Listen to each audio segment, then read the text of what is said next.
Sejam todos bem-vindos, bem-vindas a mais um episódio dessa terceira temporada do podcast Café com Fi. Eu sou a Andrés Costa e hoje nós vamos conversar com o Leonardo Souto, que é da equipe de gestão do SNID 11. Esse é o primeiro FI Infra, de fato, que eu trago aqui para vocês. Eu acho interessante, o pessoal tem me perguntado nas minhas redes sociais. E eu quero trazer aqui para vocês alguém que está dentro do mercado e com o FI Infra para esclarecer algumas dúvidas, enfim, trazer bastante informação a respeito. Esse que é um FI Infra da Suno. Léo, seja muito bem-vindo, gostaria que você se apresentasse e também que falasse aí como é que funciona um FI Infra, né? Vamos desmistificar um pouquinho aí para o pessoal. Legal. Bom, primeiramente, obrigado pelo convite, né? Por poder estar falando aqui no podcast. É uma honra poder participar aqui. Bom, falando um pouquinho sobre mim, né? Eu me formei em administração na FEA-USP, na Faculdade de Economia e Administração lá da USP. Eu iniciei a minha carreira na B3 como estagiário ainda, no time de relacionamento e desenvolvimento de mercado. Fiquei quase um ano lá na B3. Foi uma escola para mim, né? Então ali na B3 eu aprendi muito sobre os produtos, né? Sobre o mercado de capitais, sobre as empresas. Então foi uma grande escola no começo da carreira para mim, sem dúvida nenhuma. De lá eu queria ter uma experiência em gestão, então eu fui para a Valora Investimentos, que é uma asset, uma gestora, né, de recursos do mercado bem grande. Hoje eles superaram a marca de 10 bilhões já de ativos sob gestão, né, de recursos sob gestão. Fui estagiário lá por quase um ano também, até que vim para a Suno há mais de 2 anos, já tem pouco mais de 2 anos na verdade, para ser o analista aqui, um dos membros, né, do time de gestão, primeiramente dos fundos de equities, né, então dos fundos de ações. A Suno tem aqui um Suno FI, enfim, né, um Suno Previdência, um fundo de small caps. Então eu era analista do time de gestão. E depois eu vim aqui para ajudar no time do FINFRA, né? Então aqui na parte de renda fixa, crédito privado e dos FINFRAs, né? Mas falando um pouquinho do que interessa, né? Que são os FINFRAs e não de mim. Então explicando, né, para o pessoal um pouquinho, né? Você perguntou do que são os FINFRAs. Eles basicamente são fundos de investimento, né? Eles são denominados dentro da classe de renda fixa, né? Então quando a gente fala de FINFRA, é importante que o pessoal tenha essa associação na cabeça, que a gente está falando de fundos de renda fixa. Eles foram constituídos aqui, sendo um pouquinho mais técnico, né, acho que só para o pessoal conhecer um pouquinho e entender, sobre a CVM 555, né, que fala, a instrução da CVM número 555, que fala dos fundos de investimento, e depois ele foi alterado pela 606, a CVM 606, que coloca ali algumas especificidades do FI Infra, o prazo que ele tem para enquadramento da carteira, que é algo que a gente está fazendo no SNID, por exemplo, inclusive agora. Fala sobre a questão da isenção tributária, enfim, tem alguns pontos ali que de fato regulam, né, e regulamentam os FI Infras e colocam debaixo do guarda-chuva da CVM. Isso foi em 2019, né, então você vê, inclusive esse ano o pessoal estava até comentando que a gente completou 30 anos do início dos fundos imobiliários no Brasil, né? Então saiu agora, a gente está falando aqui, né, em 2023, lá em 1993 teve o primeiro projeto, né, a primeira regulação ali que introduziu os fundos imobiliários aqui no Brasil. A gente está falando de uma classe que são os FINFRAs, que se iniciou em março de 2019. Então a gente está falando de pouco mais de 4 anos, versus 30, por exemplo, dos fundos imobiliários, que ainda são um produto pouco conhecido pelos investidores, os próprios FIIs, né? Então imagina os FI Infras, né? Então é um produto que acho que o investidor, pessoa física, e o mercado como um todo, na verdade, ainda conhece pouco, e até tem poucos players, digamos, né? Tem poucos fundos listados de FI Infra também no mercado, porque é uma classe que tem um potencial absurdo, mas que ainda está no começo. Então assim, tem muita escala, né? Muita escada ainda a ser galgada, e é um produto bem interessante, né? Acho que só o último ponto, né, para falar com relação aos FI Infras, como eu falei, né, ele é um fundo classificado, né, sob a classe ali de renda fixa, então ele investe em ativos de crédito, principalmente aqui crédito privado, né, e mais especificamente ainda em debêntures de infra, né? Então as debêntures de infra são aquelas debêntures incentivadas, né? Pode falar de debêntures de infra ou debêntures incentivadas. E o que são, né, essas debêntures? Então, a debênture nada mais é do que um título de dívida. Então, por exemplo, né, a empresa ela precisa de dinheiro, ela precisa se financiar, precisa captar, porque ela tem que iniciar um projeto. Então, ela vai fazer uma expansão dentro da fábrica dela, ou ela tem, enfim, alguma obrigação que ela precisa reperfilar a sua dívida, ou vai investir, enfim, num novo projeto, o que quer que seja. Ela precisa de um financiamento, ela pode ir no banco, tomar esse dinheiro com o banco, ou ela pode vir no mercado, que a gente chama aqui no mercado de capitais, emitir um título, falando, ó, você, detentor do título, estou te devendo. Em troca, você dá o dinheiro para ela. Cada dívida vai ter um perfil, né? Tem dívida que é atrelada ao CDI, tem dívida que é atrelada ao IPCA, tem dívida que é pré, tem dívida que vai ter um prazo longo, dívida que vai ter um prazo curto, amortiza antes, amortiza depois, paga juros no final, paga juros no meio, enfim. Cada dívida tem o seu perfil. E ele basicamente fala, você, detentor da debênture, né, você, detentor do título de dívida, vou te pagar esse principal e mais os juros no período acordado, em troca você fica com esse título de dívida e me dá os recursos, né, e me dá o dinheiro. Então é uma outra forma de financiamento que as empresas têm, que não somente os empréstimos bancários, né. E a grande sacada das debêntures de infra, que foram introduzidas pela Lei 12.431, então sempre quando o pessoal fala das debêntures incentivadas, debêntures de infra, ou debênture 12.431, que é o número da lei, né, a Lei 12.431, ela concede isenção de imposto de renda para as debêntures incentivadas, né?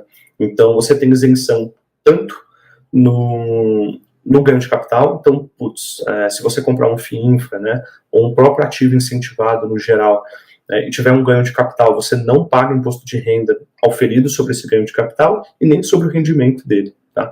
Então, ele tem uma baita vantagem tributária que nenhuma outra classe de ativo, algumas outras têm, né, mas ele é uma das poucas que tem essa questão, né, essa vantagem tributária tão forte. Né? E basicamente as debêntures de infra, né, os ativos incentivados, que são o objeto de investimento dos FIINFRAs, tem por objetivo investir no mercado de infraestrutura, né? Então, tem uma série de requisitos que você precisa cumprir ali para qualificar a debênture como uma debênture incentivada. Você tem que comprovar que é para um projeto de infraestrutura, enfim, né, que vai atender alguma demanda desse tipo. E aí você consegue emitir essa debênture incentivada, né, essa debênture de infra que o SNID, por exemplo, e os outros FIINFRAs compram. Acho que, para começo, é isso, né? Não sei se eu falei demais, né? Se deu para entender, se não, de começo, acho que é isso. Não, maravilha, é importantíssimo, né, justamente esse ponto, né, de explicar o que eles são, um veículo utilizado, né, um meio utilizado ali para fazer esse tipo de investimento, e a importância que tem para o país, né, um país que precisa de tanta infraestrutura, precisa tanto de capital, né, e só pura e simplesmente o Estado não consegue movimentar tudo que é necessário, precisa se vir ali a parte privada também, né, das empresas privadas, para estar auxiliando ali e fazendo com que as coisas realmente aconteçam, né. E esse veículo é justamente essas debêntures incentivadas, que o pessoal tem muita dúvida, o pessoal fica um pouquinho com o pé atrás, principalmente ir diretamente a eles, e aí vem um fundo de investimento de infraestrutura para ele fazer esse meio de campo, esse trazer investidores através ali das suas cotas adquiridas e fomentar o mercado em relação aí às questões de infraestrutura. Como é uma lei nova, como você falou, de 2019, ainda tem poucos FIINFRAs. O que você atribui em relação a esse número, né, no mercado? Por ser um produto novo, né, então a gente está falando da instrução da CVM ali, que regulamentou os FIINFRAs em março de 2019, então um período curto. Ainda não é um produto tão, como posso dizer, não é tão colocado ainda nas gestoras como outros tipos de produtos já mais consolidados, né? Então, existe até uma curva de aderência e aprendizado do mercado mesmo com relação a novos produtos de investimento que vão surgindo, né? Então, dando alguns exemplos. Por exemplo, recentemente a gente teve a criação dos FIAGROS, né? Então, eles se assemelham a fundos imobiliários, mas não são, né? Eles são FIAGROS, é uma outra classe. é igual os FIINFRAs, né? O pessoal acaba colocando, às vezes, tudo junto ali, até didaticamente, né? Acaba ajudando, né, as pessoas a assimilarem, né, para entender mais ou menos onde que eles estão ali, mas são coisas diferentes, né? A gente tem fundos imobiliários, FIINFRAs e FIAPs, são até instruções diferentes que regulamentam cada um. Então, por exemplo, os FIAGROS criados no ano passado, né, em 2022, hoje ainda existem poucos fundos do tipo no mercado, né? Então, a Suno, por exemplo, tem um, que hoje está entre os 10 maiores, existem outras gestoras, né, que tem também, mas ainda são poucos. Em comparação, quando a gente pega, por exemplo, lá no início da década de 2010, ali, existiam também pouquíssimos fundos imobiliários aqui no Brasil, e a gente já estava falando quase 20 anos depois da criação da introdução, né, dos fundos imobiliários na regulação. Então, essa curva de aderência, né, e de entendimento do mercado com novos produtos é um fator que explica, né? Então, por que a gente ainda tem poucos? Então, se não me engano, hoje são 12 FIINFRAs listados na Bolsa de diferentes gestoras, o SNID é um deles, e são poucos que têm um PL superior a 1 bilhão, por exemplo, né? Então, tem muitos fundos imobiliários que têm PLs grandes, né, superiores ali a 700, 800, 900, 1 bi. FIINFRAs a gente tem 2, 3 ainda que são grandes, né?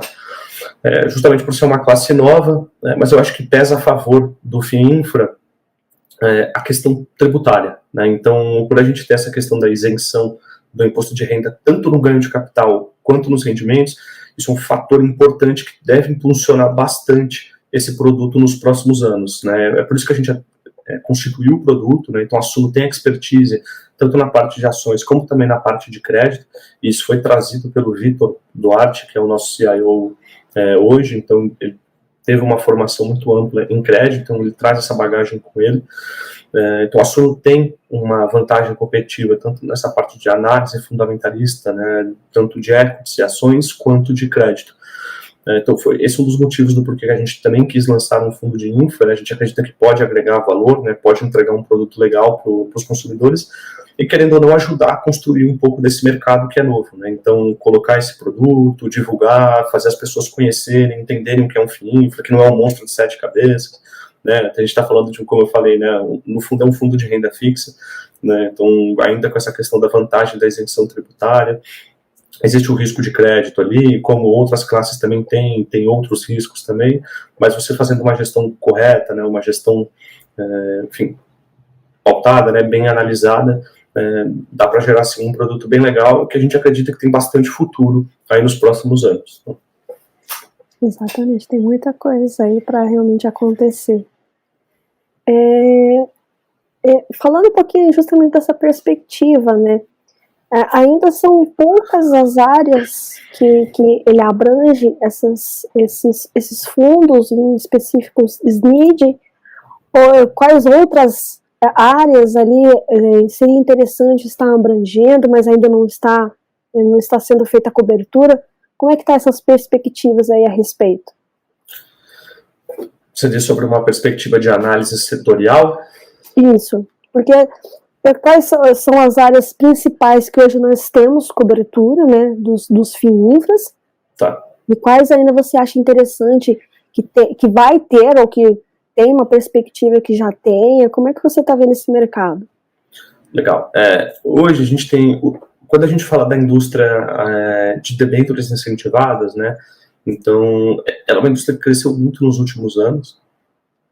Então, se a gente voltar um pouco para trás ali, né, no começo da década, o mercado não era uma fração do que ele é hoje, né, quando a gente fala dessa questão dos ativos incentivados, das debêntures incentivadas. Então, após uma década, já é um mercado grande. Então, hoje a gente está falando de mais de 500 papéis de debêntures incentivadas registrados lá na Anbima, né, que é uma entidade aqui do mercado de capitais brasileira, que juntos, né, então essas debêntures têm mais de 100 bilhões em financiamento para o segmento. Né. E quando a gente fala desse montante total, né, financiado por debêntures incentivadas, 50%, então metade, é para o setor elétrico. Tá? Então a gente está falando do segmento de geração, transmissão e distribuição de energia elétrica. Então, hoje o principal segmento, o principal setor, quando a gente fala de ativos incentivados, né, e do financiamento que as debêntures incentivadas têm, é principalmente para o setor elétrico. Mas nos últimos anos, outros setores também têm crescido, né? Então, na continuação, né, além do setor elétrico, a gente tem esse segmento, por exemplo, de transporte, logística, né? Então, empresas que fazem braço logístico de operações, locação de máquinas e equipamentos, por exemplo, saneamento é outro grande ali dentro do segmento. Só que só para o pessoal entender um pouco dos números, né, a gente está falando de 50% das debêntures incentivadas alocadas em empresas do setor elétrico, mais ou menos 20%, um quinto em logístico, transporte, e quando a gente vai para o terceiro, quarto colocados ali, em que a gente fala de óleo e gás, bioenergia e saneamento, está na casa ali dos 5%, né? Então, existe uma possibilidade muito grande ainda de crescimento do financiamento por meio das debêntures incentivadas em muitos segmentos, né? Então, a gente pode ter uma desconcentração, né? Tirar um pouco essa concentração dos segmentos só de energia, que hoje é 50% do montante, né, do financiamento total, para outros segmentos que o Brasil é muito deficitário e que ainda tem uma possibilidade de crescimento muito grande, né? Então, a parte de rodovias, a parte de operações portuárias, aeroportos, um segmento que é bem pequeno e que deve crescer, a geração de energia que a gente fala, né, de exploração de óleo e gás, parte de mineração, tudo isso a gente está mexendo na infraestrutura, né, agro. Então, tem algo que é mais relacionado ao desenvolvimento de um país do que o agro, por exemplo, ainda mais no Brasil, que é 1/4 do PIB hoje, né? Então, tem muitos segmentos hoje que ainda são pouco penetrados, né, pouco inseridos dentro desse segmento dos ativos incentivados, e que a gente está começando a ver emissores vindo, né, sendo constituídos, tem toda uma parte por trás, né, então o marco do saneamento, né, então um pouco dessa abertura regulatória que ocorreu nos últimos anos, que permitiu concessões de empresas privadas em rodovias, em ferrovias, em portos, em aeroportos, saneamento, isso tudo abriu possibilidade para que essas empresas, além de melhorar a infraestrutura do país, e isso é qualidade de vida na veia, né, direto para a população na ponta, também gera opções para o mercado de capitais, de títulos, né, de ativos que financiam e ajudam a impulsionar essa roda para frente, né? Então, tem muitos setores ainda com muitas possibilidades e que a gente pode ver uma desconcentração aí desse financiamento nos próximos anos. A gente acredita isso também. Exatamente, acho que tem muita coisa para acontecer, muita coisa para se desenvolver, né, a respeito, e com isso aí trazer essa qualidade que é tão importante e necessária. Agora sim, vamos aí adentrar no SNID propriamente dito. Qual que é a tese do SNID, qual que é a estratégia do SNID e que momento que o SNID está? Legal. Então, só recapitulando, né? O SNID ele é constituído como um FIINFRA, né? Então um fundo de renda fixa que investe majoritariamente em debêntures incentivadas. Tá? Então hoje a gente tem no último relatório divulgado 93%, 93 a 94% mais ou menos alocado em debêntures e outros 6%, 6 a 7% alocados em caixa, né, que é uma parte de caixa que a gente carrega na carteira, né. Especificamente falando sobre o fundo, né, como ele foi constituído, como é que a gente pensou um pouco a carteira e o que está acontecendo com ele. O SNID, ele iniciou em 27 de dezembro de 2022, então tem pouco mais de 6 meses agora, né? E por regulação, acho que é legal o pessoal conhecer isso, né, entender como é que funcionam os FIINFRAs. Desde a primeira cota dele, da primeira integralização de cotas, você conta 180 dias, mais ou menos 6 meses, você pode investir em quaisquer ativos que você quiser, que sejam permitidos por regulamento, né? Não é que eu posso comprar uma criptomoeda lá, não é que eu posso colocar uma obra de arte, né, um ativo exótico, não. Mas existem classes de ativos que são permitidos, que a gente consegue alocar, e você pode alocar até 100% neles se você quiser. Como, por exemplo, ativos não incentivados. Então, no início do fundo, nós compramos 100% da carteira em debêntures CDI, né, debêntures normais, que não são ativos incentivados. Acho que esse é um ponto legal do pessoal entender, que as debêntures, elas normalmente são indexadas a dois indexadores diferentes, né? Você tem aquelas debêntures, as pós-fixadas, né? Você tem debêntures CDI+, e debêntures IPCA+. Os ativos incentivados, até por regulação, eles têm que ter o seu componente de variação do cupom ali, né, dos juros, atrelado a algum índice de preço, né? Isso pode ser IGPM, pode ser IPCA. A gente nunca viu até hoje uma debênture incentivada IGPM+. Eu nunca vi, pelo menos. Então, é sempre IPCA+. Tá? Então, as debêntures incentivadas são sempre IPCA+. E as debêntures não incentivadas são as debêntures normais, que não contam com o benefício da isenção que a Lei 12.431 proporciona. Aí elas podem ser o que elas quiserem. Pode ser CDI, pode ser IPCA. E a gente optou por iniciar o fundo ali em dezembro, né, final de dezembro, começo de janeiro, com a carteira 100% alocadas em debêntures CDI, que não eram ativos incentivados porque o regulamento permitia. Tá? A gente continuou investindo em debêntures, continuou sendo crédito privado, um fundo de renda fixa, mas por que a gente fez isso? E até aqui falando um pouco da estratégia do fundo, né? Nós preferimos que o benchmark do fundo, o indexador do fundo seja o CDI e não o IPCA, né?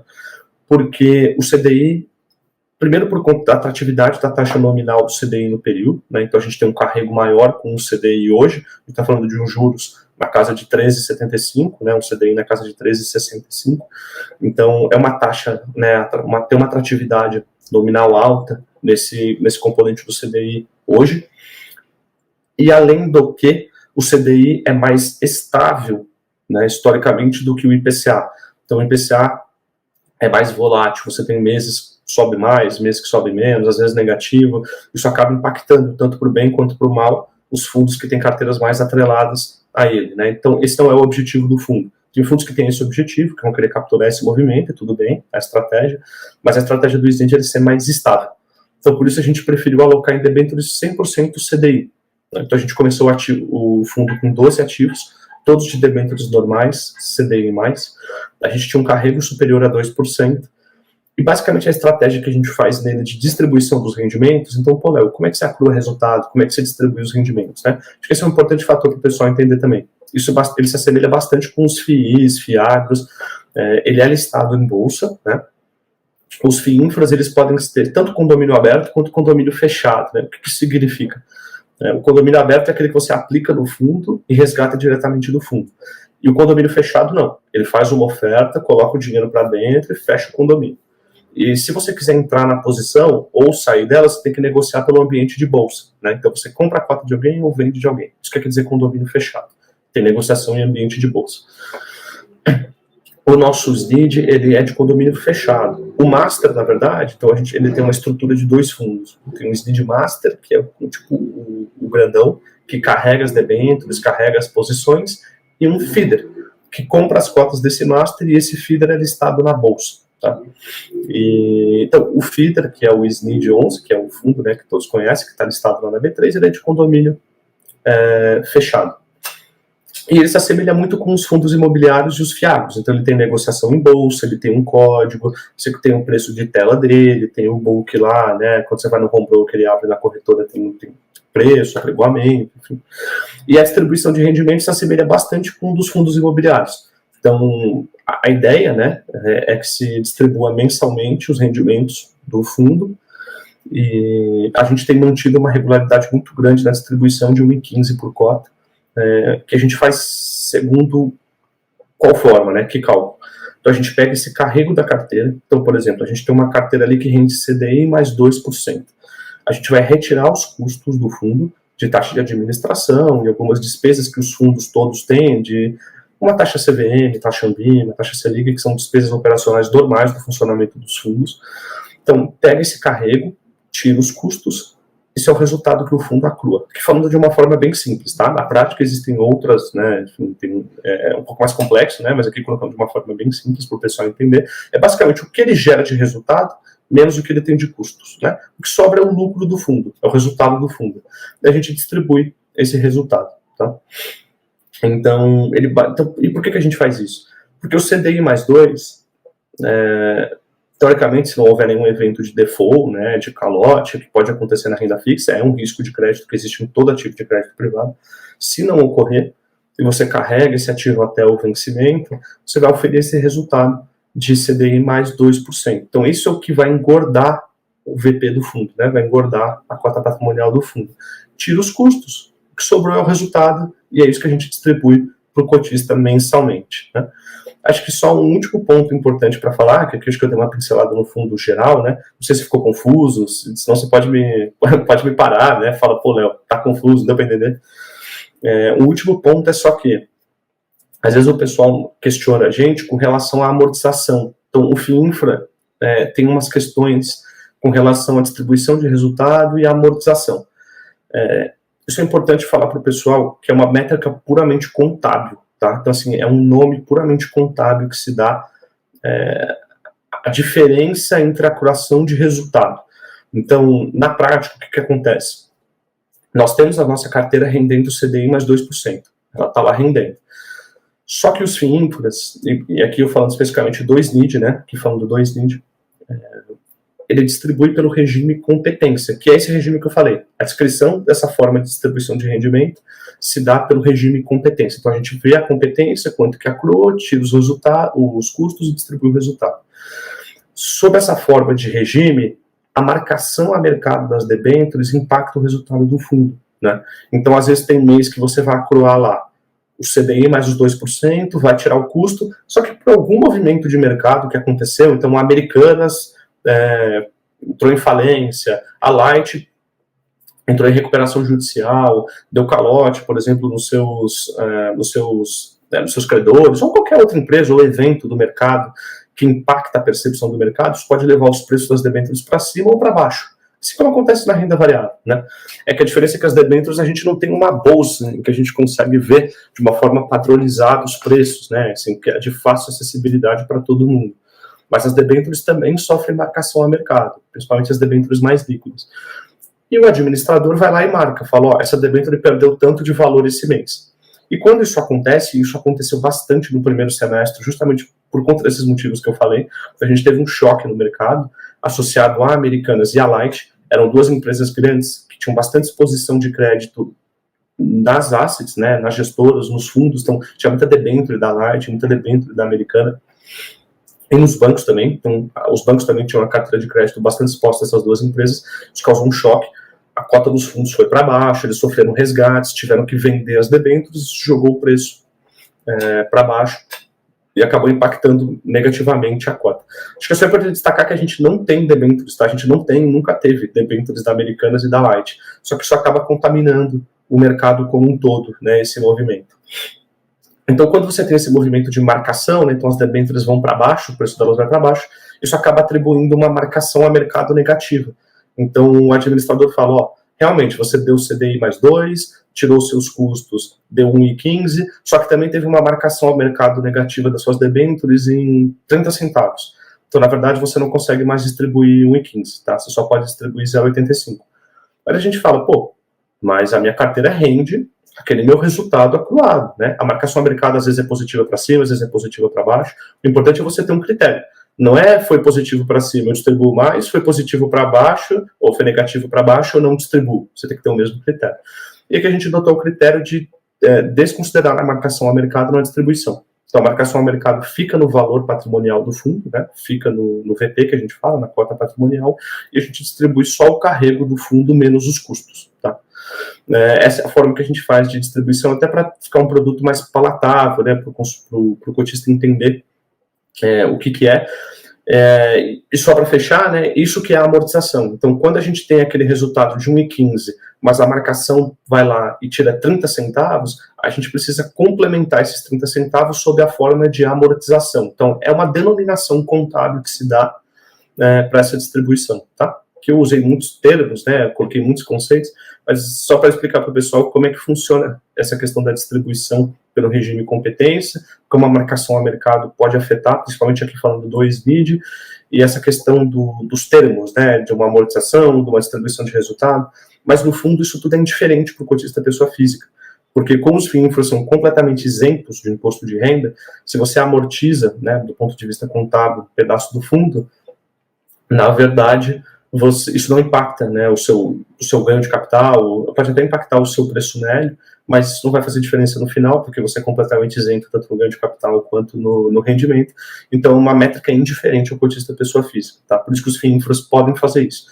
Mas acho que é só importante o pessoal entender isso, que por mais que a denominação seja amortização ou resultado, enfim, dê o nome que quiser dar, mas a gente vê tudo como um pacote de distribuição do resultado do fundo, tá? E não é que o fundo vai acabar, não é isso, tá, pessoal? O resultado vai continuar sendo acruado, a marcação ao mercado vai ser positiva em alguns meses, negativa nos outros, mas a gente espera, se não houver nenhum evento de crédito, né, que é o esperado, a gente trabalha para que não ocorra, é que o fundo acrue esse resultado com o passar, né, da sua trajetória. Um ponto muito interessante que você colocou é em relação ao regime de competência. E isso diferencia dos FIAGs e dos fundos imobiliários, que lá é regime caixa, ou seja, tudo que você recebe, 95% você tem que distribuir. Nos fundos imobiliários, semestralmente. Isso.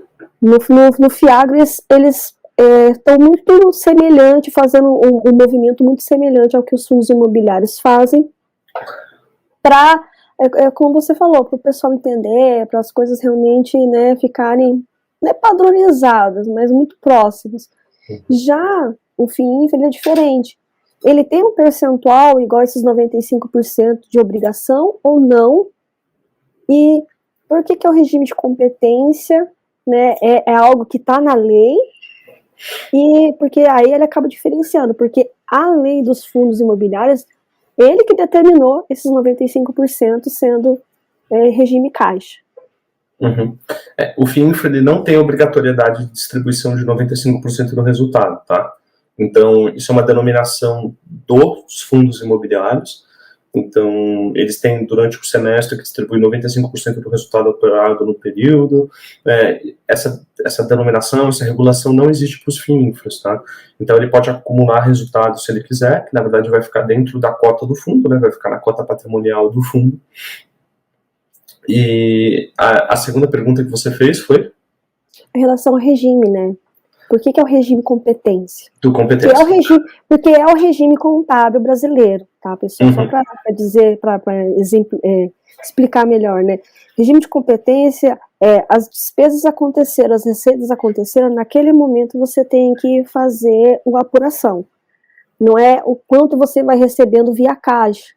Então, a criação da lei dos fundos imobiliários, eles trouxeram, não é bem uma nova contabilidade, mas é algo diferente do que é feito nas empresas.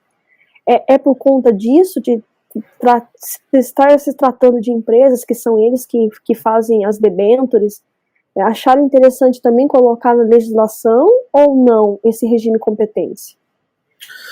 Perfeito. É exatamente isso que você falou, a diferença, né? Então, o fundo imobiliário é tudo que passa no caixa que a gente fala, né? Então, tudo que foi resultado caixa, efetivamente, né, que gerou, seria uma aproximação, né, para o pessoal entender, você tem lá as demonstrações financeiras da companhia, tem o balanço patrimonial, tem a demonstração de resultado e tem o fluxo de caixa.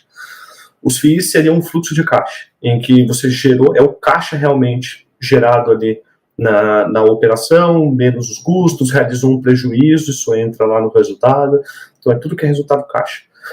Os FIINFRAs seriam aproximadamente uma demonstração de resultado, seria uma DRE, né? Então você tem um resultado contábil auferido ali, claro que são coisas diferentes, né? Uma receita acruada por uma empresa é outra coisa, né? Então ali envolve outras coisas, né? Assim, tem o grau de... Enfim, cada empresa reconhece uma receita de uma forma, mas é só para o pessoal entender essa questão, né?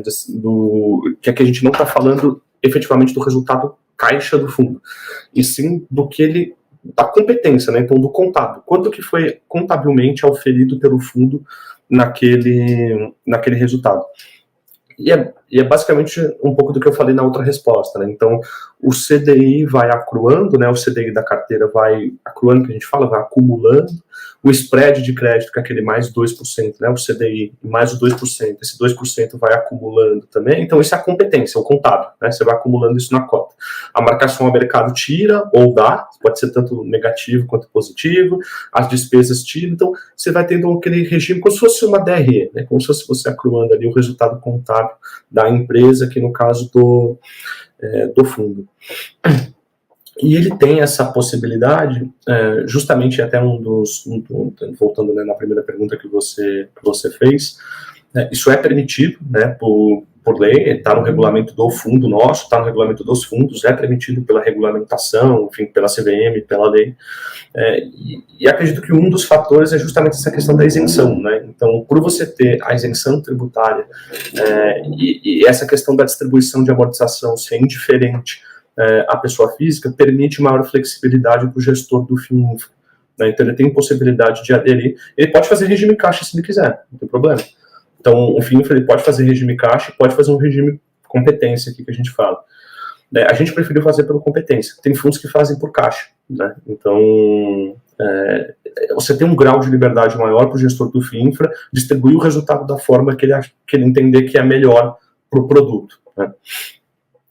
E o regime competência, né, para concluir, existe essa possibilidade, porque muitas vezes você vai ter que amortizar um pedaço, né, que é caracterizado como uma amortização. Para a gente está distribuindo o resultado oferido do fundo, né, a gente está falando ali pelo regime competência, pelo regime contábil, mas por regulação, né, pelo administrador e pela norma, ele tem que dar os nomes corretos ali, né, para cada distribuição.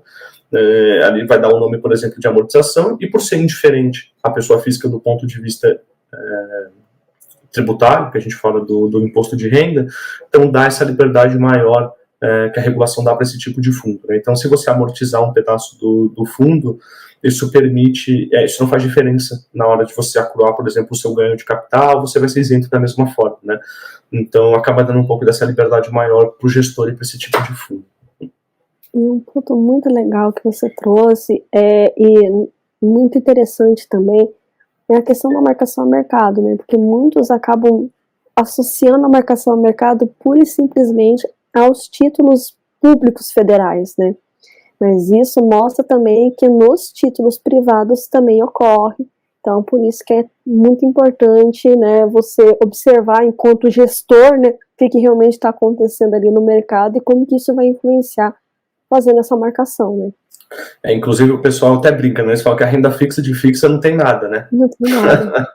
Realmente, então, pessoal, a renda fixa não é fixa. Então, às vezes o pessoal compra, como você falou, né? O pessoal vai lá, compra um título público, por exemplo, na corretora, e se assusta, que às vezes marcou, foi marcado para baixo, e fala, pô, mas é um título público, eu estou perdendo dinheiro.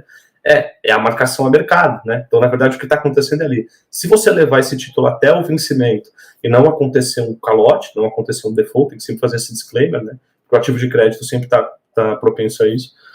Se você tem esse risco aí tem que ter um risco de crédito, mas se não acontecer, que não é usual, né? Não é comum, e você levar até o vencimento, você de fato tem aquele rendimento que foi a taxa que você comprou. Então, você comprou lá seu título de IPCA+, né, o seu tesouro IPCA+, 5,5, por exemplo. Se você levar ele até o vencimento, você vai ganhar o seu IPCA mais 5,5. Só que no meio do caminho você vai tendo a marcação. Então, às vezes vai tendo mais demanda, menos demanda, o preço sobe, o preço cai, isso vai marcando. Então, o pessoal acaba assustando, porque não entende essas dinâmicas.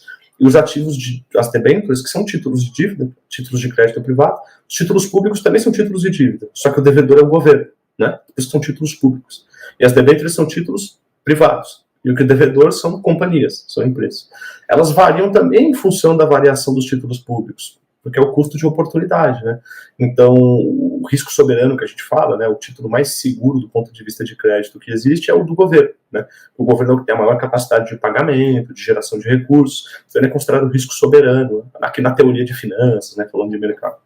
Então, quando você tem um título público indo para baixo, né, falando aqui dos preços, isso também, né, se não tiver nenhuma variação de crédito específica daquela companhia, pode trazer também um movimento de preço para baixo dos títulos privados. Ou seja, eles também variam conforme o movimento dos títulos públicos, né, que é o custo de oportunidade para eles, e também variam por função deles mesmos, né, então da indústria que eles estão inseridos, alguma coisa que aconteceu na indústria, ou deles mesmo, se o mercado entender que o crédito melhorou ou piorou. Então isso tudo vai mexendo ali na marcação ao mercado, o título vai para cima, o título vai para baixo, né, a debênture pode valorizar, pode desvalorizar, e essa marcação vai batendo todos os meses, e a gente não quer que isso seja distribuído ou não distribuído que seja distribuído todos os meses. Então a gente prefere tirar a marcação a mercado da conta, deixa ela no valor patrimonial do fundo e a gente distribui só o resultado contábil, né, o resultado de competência do fundo. A gente entende que fica um produto mais estável, um produto melhor para o cotista. Muito interessante. E por qual é o benchmark do fundo, né? E por que vocês escolheram esse benchmark? Legal. Acho que essa é uma boa pergunta. Então, como eu falei antes, né? As debêntures incentivadas, elas são todas, né, praticamente todas atreladas ao IPCA+, né? Só que nós queremos ter um fundo indexado ao CDI, né? Então a gente prefere que o fundo hoje tenha como componente de variação o CDI, né? Que seu indexador seja o CDI. Um pouco daqueles motivos que eu já falei antes, né? Então o CDI, ele é um indexador mais estável, né? Então o IPCA, ele é muito volátil, ele varia muito, então você tem às vezes, quem acompanha o mercado desde 2020 viu como é que foi a loucura que foi, né? Então tinha mês que o IPCA era mais de 1,5% positivo no mês, às vezes era 0,5%, 1%, 0,60%, às vezes era negativo. Então isso traz uma volatilidade maior que a gente não quer ter nesse produto. A gente quer que ele seja um produto mais estável, por isso a gente prefere o componente do CDI, que carrega essa estabilidade maior com o tempo. Então, e além disso, também tem a questão da atratividade da taxa nominal hoje, né? Então a gente tem um CDI na casa ali dos 13,65, que está hoje o CDI, quase 14% ao ano. Então isso traz uma atratividade legal do ponto de vista, enfim, de retorno, né? E o que a gente faz, né? Então, falando um pouco da carteira, né? Você falou, pô, Léo, você está falando que as debêntures incentivadas são todas IPCA+, vocês querem ter um fundo todo em CDI, e aí? Ferrou, né? Como é que vocês fazem? Acabou o produto, então, pô. Valeu, né? Pode liquidar o fundo, né? Acabou.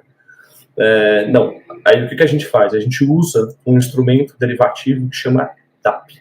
O DAP, ele é um swap que troca o IPCA pelo CDI, tá? Então, ele troca o IPCA mais um spread pelo CDI. Então, é um pouco confuso para quem não conhece, para quem está no começo do mercado. O swap é um título derivativo que troca dois indexadores, tá? Para o pessoal entender. Então, se eu tenho uma debênture que é IPCA+, mas eu não quero correr o risco IPCA+, eu quero, na verdade, ter um indexador CDI. Eu posso comprar o DAP, que é justamente esse título, ele é negociado na bolsa. Se você entrar no seu home broker e digitar DAPQ26, você vai encontrar lá. Tá? Ele é referente a NTNB 26, né? O componente IPCA+, e NTNB 26. Tem o 28, tem o 30, são os vencimentos das NTNBs.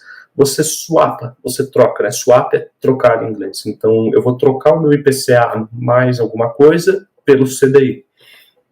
E o que sobra é o spread de crédito. Então, eu vou ter aqui a minha debênture, que é IPCA mais 8%, por exemplo. Comprei ela IPCA mais 8%.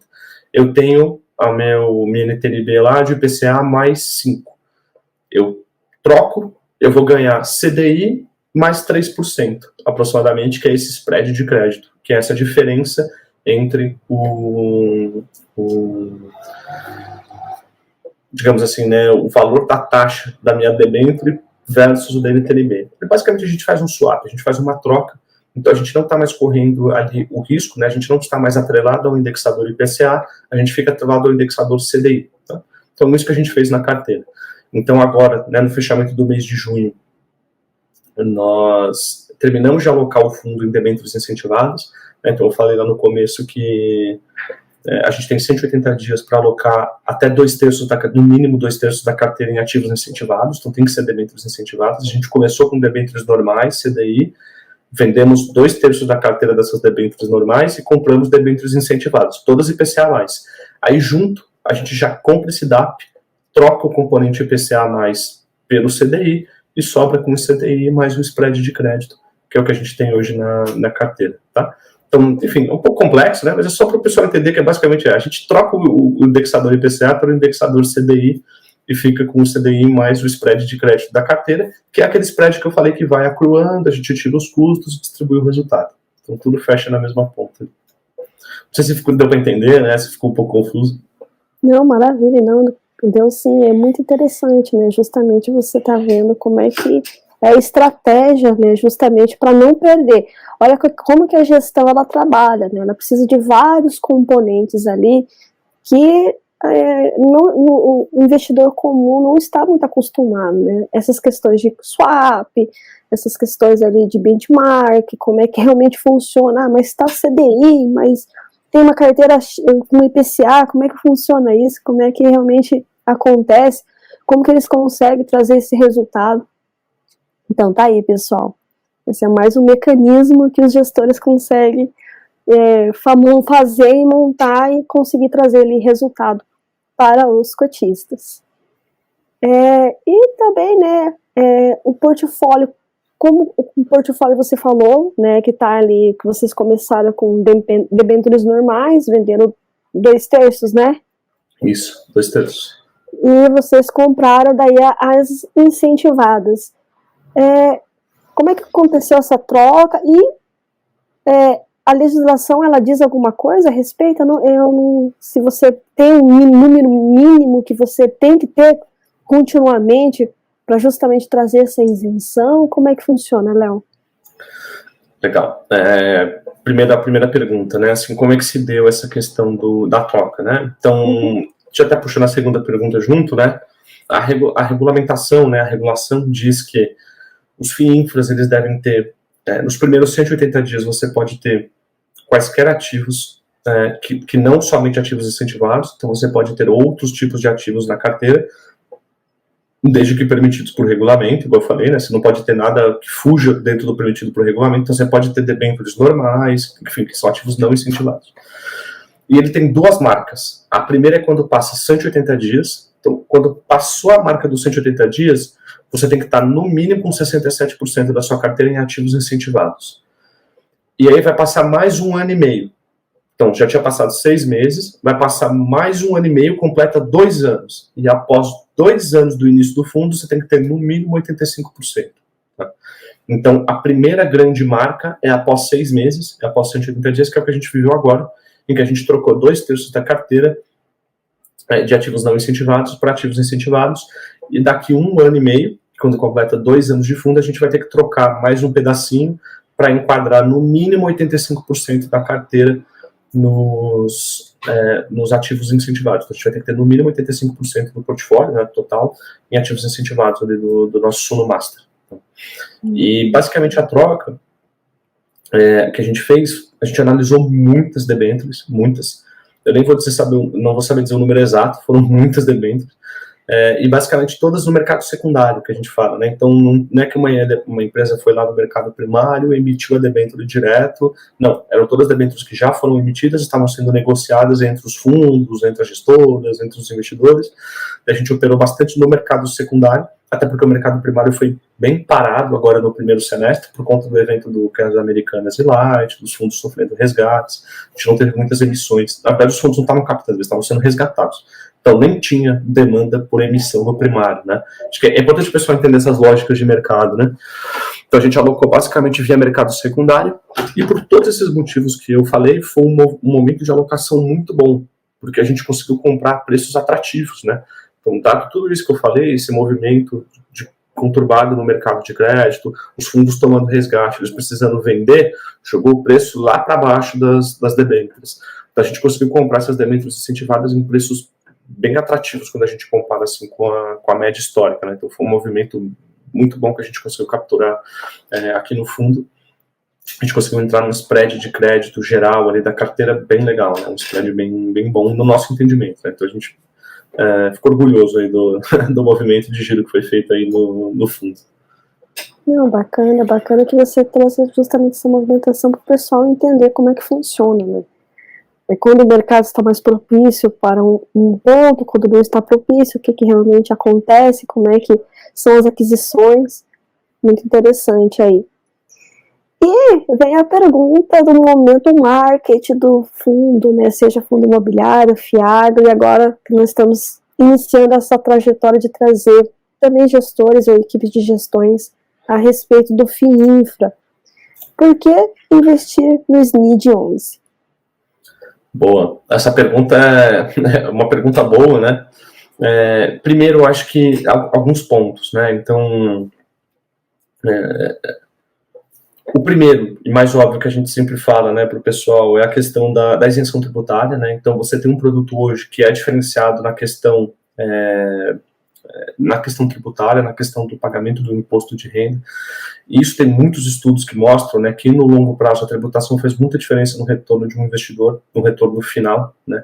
Então, muitas vezes o pessoal olha lá, retornou tanto, mas, putz, se você colocar na conta o que você for vender, o que você vai tirar de imposto, na verdade, às vezes o seu resultado é menor do que você imaginava. Então, a questão tributária, às vezes, é pouco olhada pelos investidores no geral, e ela é muito importante, né? Por isso que os fundos de previdência, que tem também um tratamento tributário, né, diferenciado, também tem crescido bastante nos últimos anos, né? Fundos de previdência, tanto renda fixa quanto renda variável, você tem uma tabela regressiva, que se resgata com quase 10% de imposto lá na frente, né? Então, isso é uma questão que os investidores devem olhar atentamente, né, o quanto que eu efetivamente estou tratando aqui a minha questão tributária, e quanto que isso vai me onerar, né, quanto que isso vai impactar aqui o meu resultado.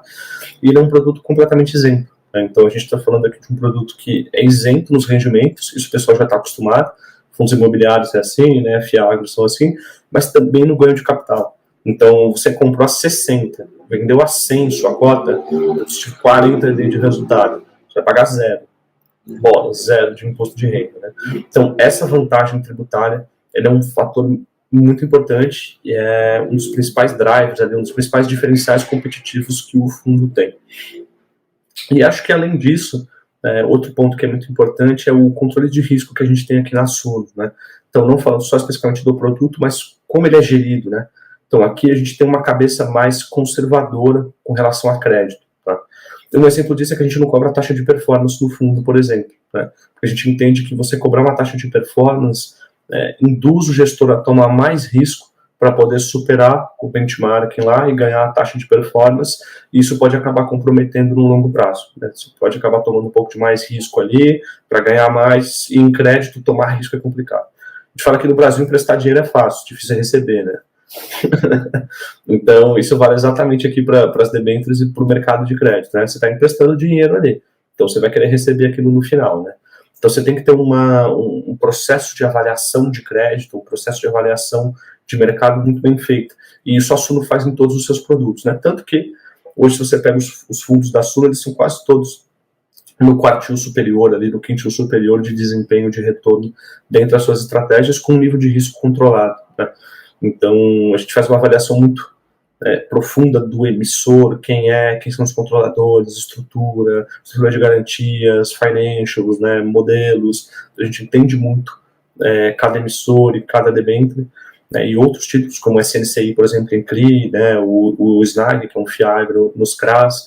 A gente busca entender muito o perfil daquela dívida, daquele emissor, e isso traz uma segurança que a gente entende maior para o nosso cotista, né? Então, acho que essa questão tributária, da vantagem competitiva tributária dos FIINFRAs, e com esse jeito Suno Asset, né, aqui falando da gestora, de enxergar o investimento em crédito de forma sempre conservadora, são diferenciais legais que a gente tem aí no fundo. E para os cotistas que ainda, né, os investidores no geral que não conhecem os FIINFRAs, é uma forma, né, de você pegar uma indústria no começo, né? Então você tem ali ainda poucos fundos listados, igual eu falei, se não me engano são 12, posso estar errado, o pessoal me corrige depois nos comentários aí, mas é uma forma também de você pegar no começo uma indústria que está se desenvolvendo, né? Você pode já conseguir desde agora, enfim, um posicionamento num produto bem legal, com vantagens bastante grandes, né, principalmente tributárias. Maravilha. Uma última questão antes da gente fazer as considerações finais e trazer também as mídias sociais para quem quiser conhecer mais aí, um pouquinho mais a fundo aí do que nós trouxemos a respeito do SNID 11, as debêntures, quais são os segmentos que tem no portfólio do SNID hoje? Legal. Bom, sobre a carteira do fundo, né? Hoje a gente tem 17 nomes, na verdade 17 nomes no último relatório que a gente vai divulgar, né?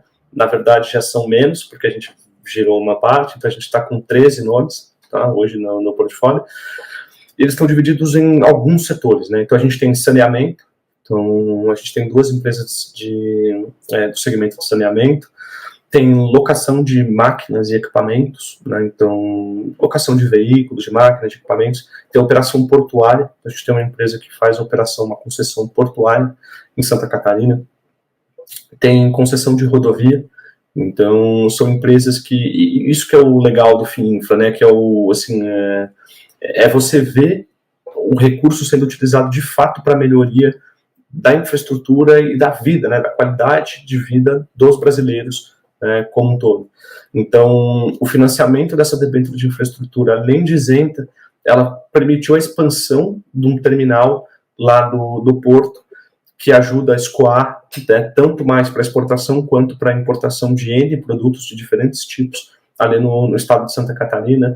As duas debêntures que a gente tem de rodovias, esse financiamento foi usado para recapeamento das vias, então melhoria do pavimento, duplicações, melhorias de obras com segurança, saneamento. O Brasil tem uma meta, não sei para quem não sabe, tinha uma meta de universalização do saneamento básico no Brasil que foi definido. Então, hoje, mais de 35 milhões de pessoas não têm acesso à água no Brasil. Acho que isso é um dado legal do pessoal saber. Água potável, né, água tratada. Então, mais de 35 milhões de brasileiros não têm acesso a uma rede de água tratada no Brasil. E mais de 100 milhões de brasileiros não têm acesso a uma rede de esgoto, né?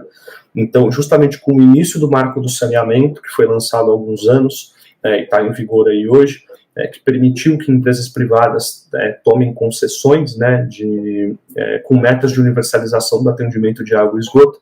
A ideia é levar a cobertura de água e de esgoto a 99%, quase 100%, até 2033. Então, a gente está vendo os impactos positivos que isso traz, né, não só para o mercado de capitais, como para a vida dos brasileiros e do nosso país como um todo, né? Isso eu acho um fator muito legal.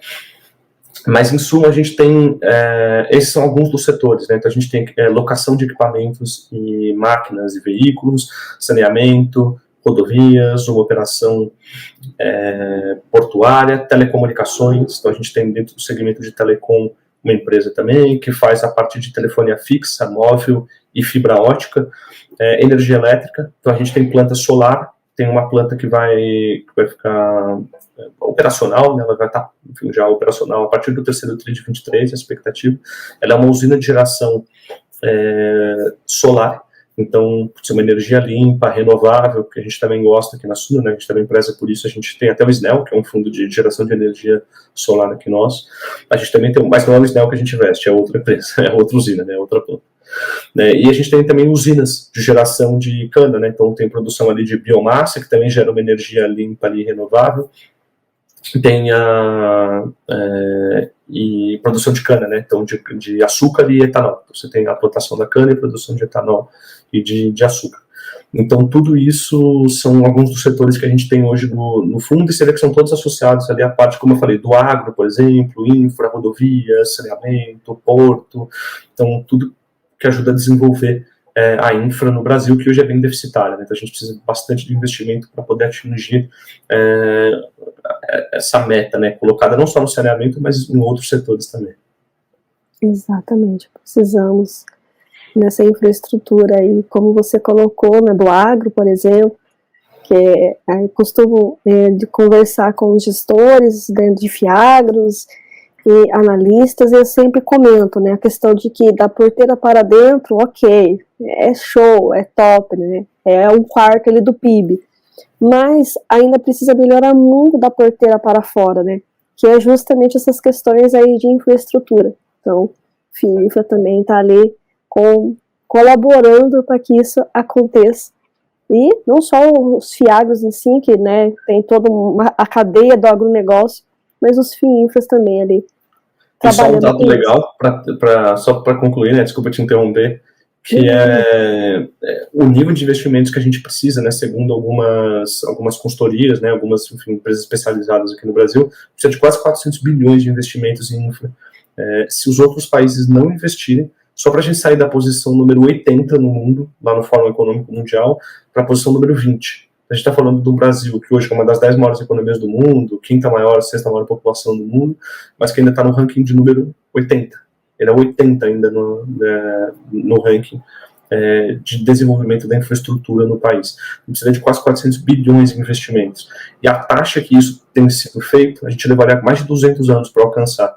Então, você colocar a iniciativa privada nessa conta, colocar a iniciativa privada junto para ajudar a turbinar, ajuda muito.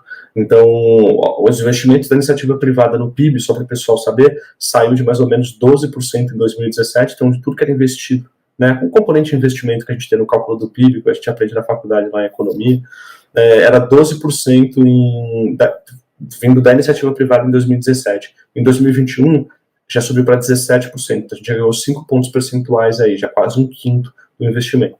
E a tendência é que isso cresça agora com o passar dos anos, né? Então a gente ter essa ajuda do mercado de capitais, essa ajuda das empresas privadas, né, financiando a infraestrutura e desenvolvendo a infraestrutura no Brasil, ajuda a acelerar para que essa conta feche em menos de 200 anos. Daí a gente consiga ter uma infraestrutura melhor já antes, que é a ideia, né? Exatamente, tem muita coisa para acontecer. E essa união, né, público-privado, realmente é extremamente importante. É isso que outros países, há muitos anos atrás, tiveram essa percepção e por isso estão onde estão hoje, né? Por isso que é importante. Mais uma vez, Leonardo, muitíssimo obrigado por você ter aceito meu convite, estar aqui trazendo não só o SNID, mas esse mercado e como é que funciona. Nada como trazer alguém que está ali inserido de fato, né, no dia a dia, para explicar para o pessoal e para desmistificar um pouquinho a respeito ali do FIINFRA e, em especial, o SNID. Gostaria que você deixasse suas considerações finais e as mídias sociais aí para o pessoal conhecer um pouquinho mais a fundo o fundo. Não, combinado. Pô, primeiramente agradecer, né? Eu que agradeço o convite para poder participar aqui do podcast, do programa, para a gente poder falar do que a gente gosta, né? Que é investimentos, e mais especificamente aqui dos FIINFRAs, né? Do SNID, eu acho que de investimentos como um todo, né? Do mercado. Pô, super prazer aqui por poder participar. Só um disclaimer final, senão o pessoal do compliance da Suno vai me matar aqui. Deixar aquele disclaimer. Que eles pediram para deixar claro que aqui eu falo como membro do time de gestão, né, do FIINFRA, mas o gestor efetivamente é o Vitor Lopes Duarte, né, que é o nosso CIO e gestor dos fundos da casa, e que isso não deve ser interpretado como uma análise, aconselhamento ou consultoria de valores imobiliários. Então não é para o pessoal tomar como uma recomendação de investimento qualquer coisa que eu tenha dito, só deixando aí para o pessoal do compliance não me pegar no final. Nada nesse podcast é recomendação. Sempre trazer informações direto da fonte. E por fim, né, você falou das redes sociais, a Suno está bastante presente nas mídias, né, enfim, nas redes sociais. Então, aqui pelo YouTube mesmo, a gente tem 2 canais, um é da Suno, o outro é da Suno Asset, especificamente. Então, no da Suno fala de investimentos mais no geral, lá o pessoal da Research. No da Suno Asset, a gente fala especificamente dos produtos, dos fundos da Asset, sobre mercado. Então, um conteúdo bem legal para quem é cotista ou para quem é investidor no geral, se quiser estar um pouco mais próximo aqui da casa, saber um pouco mais dos fundos. A gente tem lives semanais lá, 2, 3 lives por semana falando dos fundos, cada vez de um fundo diferente. Então, o pessoal pode acompanhar a gente pelo YouTube lá da Suno e da Suno Asset. E no Instagram, né? Então, a gente também está lá no Instagram da Suno Asset, que a gente coloca muito conteúdo lá também. A gente divulga lâminas, relatórios, conteúdos de mercado. Então, quem quiser acompanhar, a gente pode acompanhar lá pelo Instagram também. E agradecer novamente aí o convite por participar aqui do programa. Maravilha, eu que agradeço. E, pessoal, até o próximo episódio do podcast Café com FI, tanto nas plataformas de streaming quanto no canal no YouTube, podcast Café com FI. Tchau, tchau, Léo, muito obrigada. Obrigado, valeu. Tchau, tchau.